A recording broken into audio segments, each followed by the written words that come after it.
Hi friends, welcome to குறிஞ்சி.com. தேங்காய் வச்சு வாரம் ஒரு முறையாவது குழந்தைங்களுக்கு இந்த மாதிரி செய்து கொடுங்க. இது டேஸ்ட்டும் ரொம்ப நல்லாயிருக்கும், உடம்புக்கும் அவ்வளோ நல்லதுங்க. குழந்தைங்கள்லேருந்து பெரியவங்க வரைக்குமே எல்லாருக்குமே இந்த ரெசிபியை செய்து கொடுக்கலாம். இப்போ நான் இதுக்கு ரொம்ப முத்தின தேங்காய், அதாவது இந்த பின்பகுதி பார்த்திங்கன்னா ரொம்ப கருப்பாக இருக்கும் பாருங்கள், அந்த மாதிரி இல்லாமல் கொஞ்சம் இலசான தேங்காய் எடுத்திருக்கேன். இந்த ரெசிபிக்கு பார்த்திங்கன்னா அந்த மாதிரி இருந்தால் நல்லாயிருக்கும். இப்போ இதை இந்த மாதிரி நைஸான ஹோல்ஸில் துருவி எடுத்துக்கலாம். ஏன்னு கேட்டிங்கன்னா இதை நம்ம அப்படியே வேக வைக்க போகிறோம்.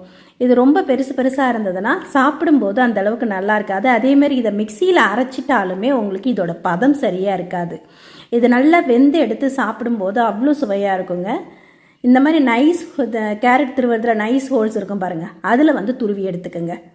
இப்போ நான் ஒரு தேங்காய், இது ரொம்ப பெரிய சைஸ் இல்லை, மீடியம் சைஸ் தேங்காய் தான், முழு தேங்காயும் துருவி எடுத்துட்டேன். இதுக்கு பார்த்திங்கன்னா இந்த மாதிரி நல்ல ஒரு அகலமான கடாயை அடுப்பில் வச்சுட்டு இதில் ஒரு 1/2 லிட்டர் அளவுக்கு பால் விட்டுருக்கேன். 250 ml அளவுள்ள கப்பால் 2 கப் அளவுக்கு பால் விட்டுருக்கேன். இதை முழுக்க பாலில் வேக வைக்கும் போது டேஸ்ட்டும் நல்லாயிருக்கும், உடம்புக்கும் அவ்வளோ நல்லதுங்க. இப்போ இந்த பாலில் பார்த்திங்கன்னா நம்ம துருவி வச்சுருக்கக்கூடிய தேங்காயை சேர்த்துக்கலாம். கண்டிப்பாக இதுக்கு மிக்சியில் அடித்து சேர்க்காதீங்க, இந்த மாதிரி துருவி சேருங்க. உங்களுக்கு இந்த இதோட ஸ்வீட்டோட டேஸ்ட்டும் நல்லாயிருக்கும், அதே மாதிரி இதோட பதமும் ரொம்ப அருமையாக வரும். இப்போ இது தேங்காய் சேர்க்கும்போது உங்களுக்கு அந்த திக்னஸ் கிடைக்காது, ஒரு மாதிரி தேங்காய் தனியாக பால் தனியாக இருக்கிற மாதிரி இருக்கும். அந்த பைண்டிங்கும் திக்னஸும் கிடைக்கிறதுக்காக இப்போ இந்த டைமில் அந்த பால் நல்லா சூடானதுக்கப்புறமா ஒரு 4 டேபிள் ஸ்பூன், அதாவது 1/4 கப் அளவுக்கு ஜவ்வரிசி சேர்த்துக்கலாம். இப்போ நான் சேர்க்கிற ஜவ்வரிசி பார்த்திங்கன்னா நைலான் ஜவ்வரிசி தான் சேர்க்குறேன். மாவு ஜவ்வரிசி சேர்த்திங்கன்னா சில சமயம் கரைஞ்சி போகிறதுக்கு சான்ஸ் இருக்குது. நைலான் ஜவ்வரிசி சேர்த்துக்கிட்டிங்கன்னா உங்களுக்கு கரையாது. இப்போ இந்த ஜவ்வரிசியும் இந்த தேங்காயும் ரெண்டுமே நல்லா வெந்து வரட்டும். இந்த பால்லே வேகும்போது தேங்காயும் நல்லா வெந்துடும், நமக்கு ஜவ்வரிசியும் ரொம்ப நல்லா வெந்து டேஸ்ட் ரொம்ப நல்லாயிருக்கும். இப்போ பால் சேர்த்து வேக வைக்கிறதுனால அடுப்பை ரொம்ப ஹை ஃப்ளேமில் வச்சிங்கன்னா உங்களுக்கு பொங்கி வெளியே வரும். மீடியம் ஃப்ளேம்லேயே வச்சுட்டு இதை நல்லா வேக வச்சு எடுத்துக்குங்க. இப்போ பார்த்திங்கன்னா உங்களுக்கு சில சமயம் பால் ரொம்ப கெட்டியாக இருந்ததுன்னா சீக்கிரம் சுண்டிடும். அப்போ உங்களுக்கு தேவைப்பட்டால் நீங்கள் இதுக்கு பால் கூட தண்ணி சுடு தண்ணி சேர்த்துக்குங்க. தண்ணி சேர்க்கறதுனால சேர்த்துக்கலாம், அல்லது நீங்கள் பால் சேர்த்தே இதை வேக வைக்கிறதுனால வேக வைக்கலாம்.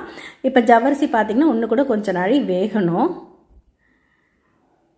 இப்போ பால் ரொம்ப கம்மியாக இருக்கிறதுனால இந்த டைமில் ஒரு 1/2 கப் அளவுக்கு, மொத்தமாக நான் 2.5 கப் அளவுக்கு பால் சேர்த்துருக்கேன். உங்களுக்கு எந்த அளவுக்கு தேவையோ அதுக்கேற்ற மாதிரி நீங்கள் சேர்த்துக்கலாம். ஒரு 1/2 கப் அளவுக்கு பால் சேர்த்துருக்கேன். இதுக்கு பதிலாக நீங்கள் தண்ணி சேர்த்து கூட வேக வைக்கலாங்க.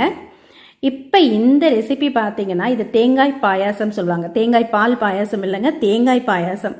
இந்த தேங்காய் பாயாசம் எதுக்கு எடுத்துக்கிறதுன்னு பார்த்தீங்கன்னா, நமக்கு அல்சர் பிரச்சனை இருக்குது, வயிறு புண்ணாக இருக்குது, அந்த மாதிரி உள்ளவங்களாம் வாரத்துக்கு ஒரு தடவை இந்த தேங்காய் பாயாசம் எடுத்துக்கிட்டாலே போதும், வயிறு புண்ணு தானாகவே ஆறிடும்.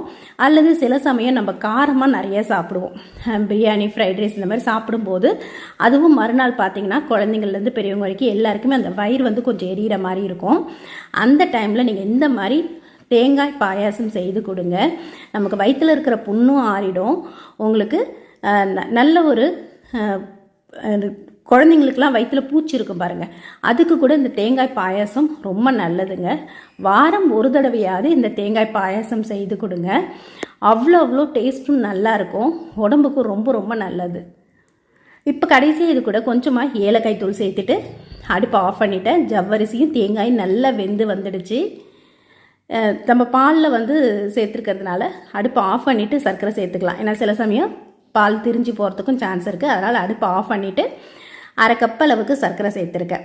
அதே மாதிரி இந்த தேங்காய் பாயாசத்துக்கு பார்த்திங்கன்னா நம்ம நெய் விட்டு தாளித்து சேர்க்கணும்லாம் அவசியம் இல்லைங்க. இந்த தேங்காயோட ஒரிஜினல் ஃப்ளேவரில் சாப்பிட்றதுக்கு இது ரொம்ப நல்லாயிருக்கும். அதனால் ஒரு 2-3 பாதாம் மட்டும் எடுத்துகிட்டு நைஸாக சீவி சேர்த்துருக்கேன். இது கூட அதுவும் ஆப்ஷனல் தான், நீங்கள் வெறுமனே அப்படியேவும் கொடுக்கலாம். இதில் நம்ம நெய் சேர்க்கணும், தாளிக்கணும், அதெல்லாம் எந்த அவசியமும் இல்லை. தேங்காய், பால், சர்க்கரை இந்த 3 பொருள் இருந்தாலே போதும், இதை குழந்தைங்களுக்கு செய்து கொடுத்துடலாம். இப்போ இந்த பைண்டிங்காக தான் நான் ஜவ்வரிசி சேர்த்துருக்கேன். இதுக்கு பதிலாக நீங்கள் ஜவ்வரிசி இல்லைன்னா தேங்காய் நல்லா வெந்ததுக்கப்புறம் ஒரு 2 ஸ்பூன் அளவுக்கு அரிசி மாவை பாலில் கரைச்சி விட்டு நீங்கள் சேர்த்தாலுமே இந்த பாயசம் நல்லா திக்காக இருக்கும். ரொம்ப சூப்பரான சுவையான, அதே சமயம் உடம்புக்கு ஆரோக்கியமான இந்த தேங்காய் பாயாசத்தை நீங்களும் கண்டிப்பாக செய்து பாருங்கள். இது செய்துட்டு எப்படி இருந்தது உங்கள் கமெண்ட்ஸை கமெண்ட் பாக்ஸில் சொல்லுங்கள். இந்த வீடியோ உங்களுக்கு பிடித்திருந்தால் லைக் பண்ணுங்கள், ஷேர் பண்ணுங்கள், சப்ஸ்கிரைப் பண்ணுங்கள். உங்கள் ஃப்ரெண்ட்ஸ் ரிலேட்டிவ்ஸோடு இந்த வீடியோவை ஷேர் பண்ணிக்கோங்க. நன்றி, வணக்கம்.